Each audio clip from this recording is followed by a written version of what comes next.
Okay, this is one phase which is not complete yet, but it is actually wound to the length that came out, of the same length as the wires that came out. Now what I've done, which I'll probably show you in a wee bit, is taken the 1 power wire, 2 wires for one bifiller coil and 2 wires for the other bifiller coil, and then I have strung them up like between 2 chairs, like a piano wire almost, and bunched them together nice and taut, and then used a bit of sellotape to hold them so that it's almost like one wire. And you can see all this crap here that's on the wire. Now, it might not be that great here just now, I'll clean it off a bit, but that's just some silicone that I ran down between my fingers when the wires were strung together to make the 5 wires into basically one core. Now, it's not really a one core, it does fall apart when you start to wind it, but it keeps all the wires in one length, which makes it a bit easier to wind. Now, as you can see, I've got this balsa wood that's been curved round, and you can see it's for one phase. Now, these pieces of garden hose are just so happens the same width and height as pretty much the original. And until such times as I can get these glued hard together to stop them from moving and losing all the power, then what I'll probably be doing is get some small cable ties, cable tie here and here. These are just super glued on, so I can undo this and pull this apart and pop these out, and I can cable tie and glue them and find something I can slide in to these gaps to protect the wire, which probably shouldn't be too hard, hopefully. But yeah, these things will just break off and pull out, and that's one phase. Hang on, I just need to hold these wires to lift it so that it doesn't undo. So what we've got, as you can see, it goes round this side, through, misses 2, and goes back on this side.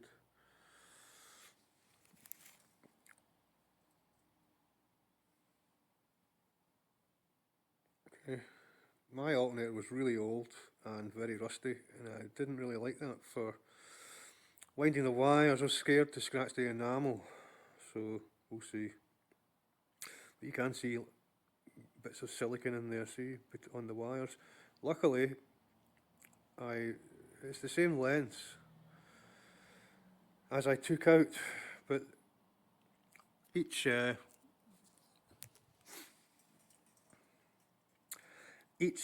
phase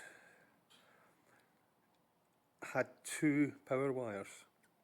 So actually, I measured them, got the rough diameter of them both, multiplied it, took that amount, and selected what I could from the shop in the form of 1 power wire and 4 bifiller wires to make up, not far off of, the original diameter of the 2 wires that were one phase. Now, this the exact same length, and the way it wound up pretty good, because as you can probably see that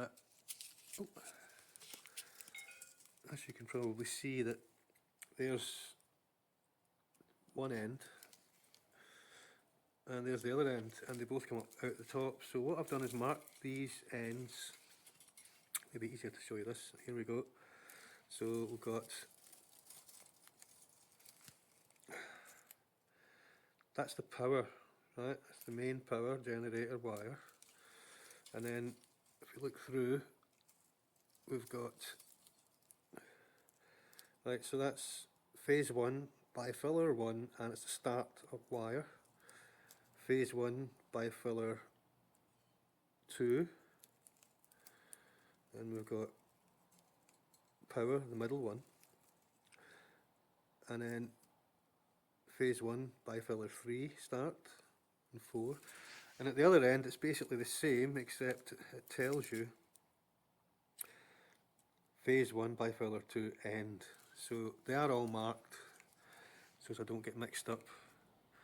I don't think you can really, in fact I would really have liked to have multicoloured magnet wire to do this, because it's a lot of work to take one of these apart and try to rebuild it in a way that it will go back together, because you're doing it by hand.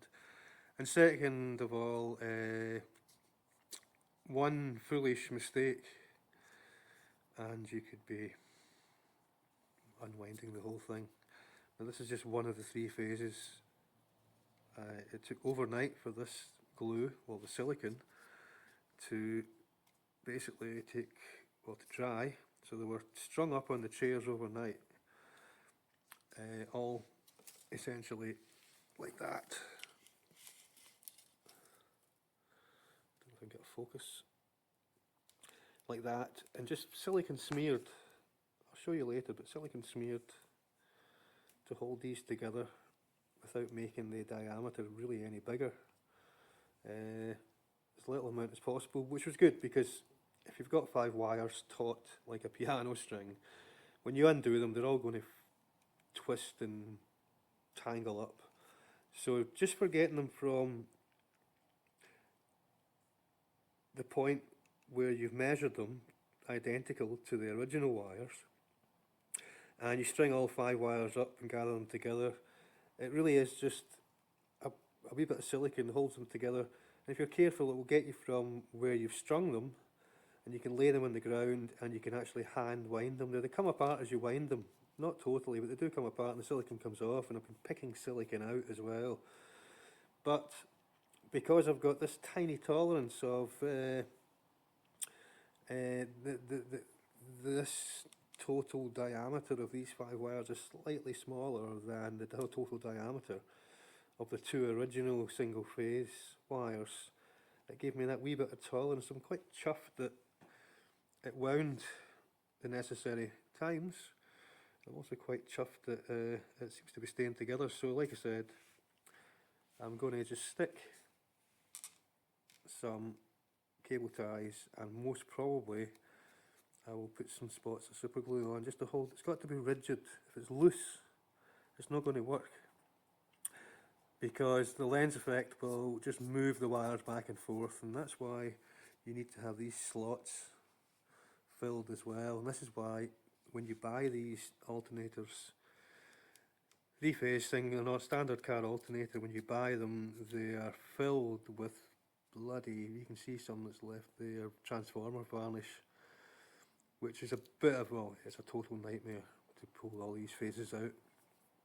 So I'll show you the stringing up of phase 2 and see what, obviously this will all have to come off, apart from the wires, all this fixing will have to come off to do phase 2, but what it does mean is that I can get these wires grouped together, and I've got something pretty sound to use for gripping and cable tying the next phase 2.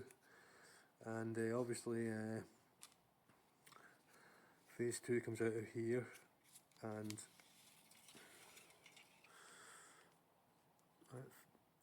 we're winding, remember we're winding from the back of the alternator, and we're winding clockwise, so phase 2 will be here, and it will come over, it will go down this one here, and I can't, these have got to go good for the first phase to get everything in line, tightened up and get you started, and also handy just because, you know, if you make any mistakes it's not such a nightmare. It didn't take long. These are just super glued directly onto there and squished flat a bit as well, heated and squished flat with a plate, just shows that they're longer than they are tall. Pretty self-explanatory anyway, but yeah. So phase 1, power and 2 bifillers wound clockwise from the rear of the alternator, meaning the pulley must rotate anti-clockwise, and basically your positive and negative armature is going to cross these. Now, I'll show you later as well. I've got a drawing of, as the power runs clockwise around here, the magnetic field runs clockwise around here, inducing the current and the voltage in the wire. Now, the way I'm trying to wire this is that the bifillers and the power wire, so it's like 3 to 1 going this way, and there's only power getting, the bifillers obviously run backwards as well. So there's 2 running backwards, counteracting the 2 forwards bifiller, and there's the power one. Now, you could debate on how this goes together like that, but Stan does say 2 bifiller wraps per phase, wound in all the same direction. So I think this is for me anyway, I can't say this will work, but for me this is the path of least resistance, is a properly wound alternator with wound in bifiller wires, all in phases running the same way. Like I said, wound from the start to the finish clockwise from the rear of the alternator, meaning that the pulley has to spin anti-clockwise. Okay, we'll leave it at that.